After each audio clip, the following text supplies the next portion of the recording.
Du 4 au 5 novembre 2025, le Grand Hôtel de Kimpele, à Brazzaville, a accueilli la 4e conférence d'exposition sur le contenu local. Un rendez-vous majeur placé sous le thème « Améliorer l'approvisionnement local en biens et services de qualité, un levier stratégique pour maximiser la participation africaine dans l'industrie pétrolière et gazière ». Organisé par le ministère des Hydrocarbures, en collaboration avec la CNPC et l'Organisation africaine des productions de pétrole, APO, cette rencontre rassemble décideurs, experts et opérateurs économiques venus d'Afrique et d'ailleurs autour d'un objectif commun, renforcer la place du contenu local dans le développement du secteur pétrolier et gazier. La cérémonie d'ouverture a été présidée par le Premier ministre qui a salué une initiative porteuse d'espoir pour l'économie nationale. Selon lui, le contenu local représente un moteur essentiel pour la création d'emplois, la formation des compétences et la croissance inclusive du Congo. Le message que je porte devant vous,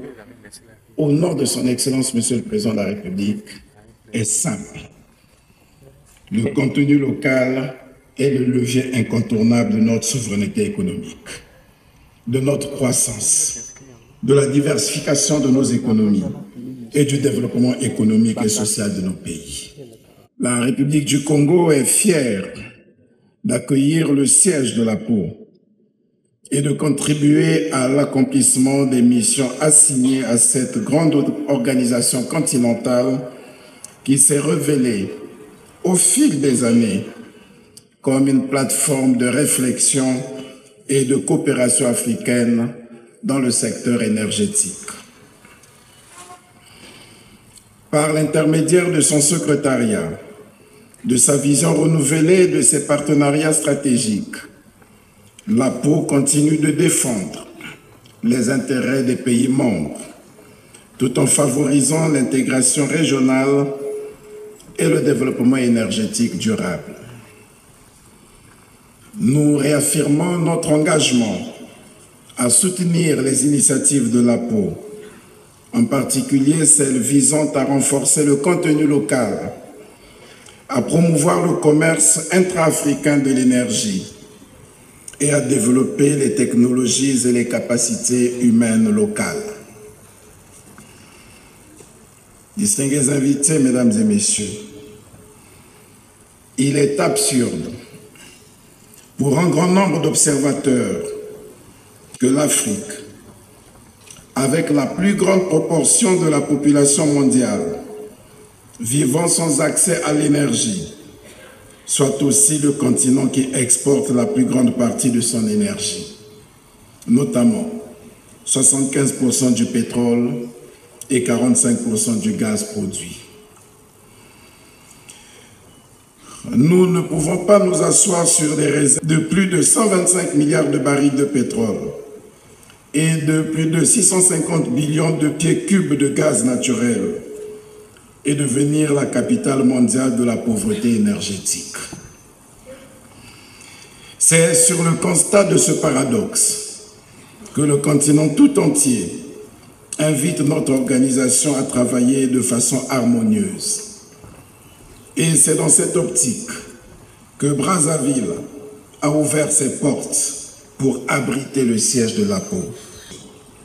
Le gouvernement de la République du Congo est fier de s'associer aux efforts de l'APO pour approfondir la coopération régionale, améliorer le partage des connaissances et construire des chaînes de valeur énergétiques africaines compétitives.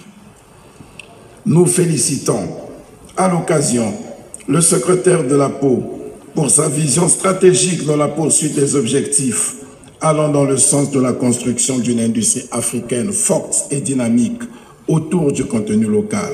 Prenez la parole. Le ministre des Hydrocarbures a réaffirmé l'engagement du gouvernement à promouvoir un environnement favorable au développement des entreprises locales afin qu'elles deviennent des acteurs clés dans la chaîne de valeur énergétique. Le gouvernement n'a eu de cesse d'offrir les meilleures conditions de travail à cette organisation et nous avons bon espoir que d'ici la fin de l'année, d'ici quelques mois, nous puissions faire la démonstration de la matérialisation de cette volonté à travers un siège ultra moderne qui sera offert et mis à la disposition du secrétaire général de l'APO.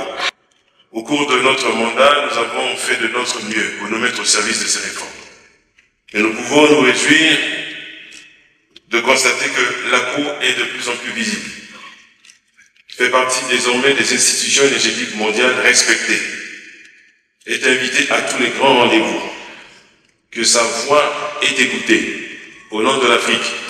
Le représentant du directeur général de la CNPC a, de son côté, souligné la volonté de la société nationale d'accompagner cette vision à travers des partenariats stratégiques et des actions concrètes de transfert de compétences. De son côté, la présidente de la communauté d'organisation a exprimé sa satisfaction face à la forte participation enregistrée cette année. Elle a rappelé que cette conférence constitue une véritable plateforme d'échange, de partage d'expériences et de renforcement des capacités pour bâtir une industrie pétrolière africaine plus autonome et compétitive. Entre conférences, expositions et rencontres d'affaires, cette 4e édition s'impose comme un catalyseur du développement industriel africain, plaçant le Congo au cœur des initiatives régionales en faveur d'un contenu local fort et durable.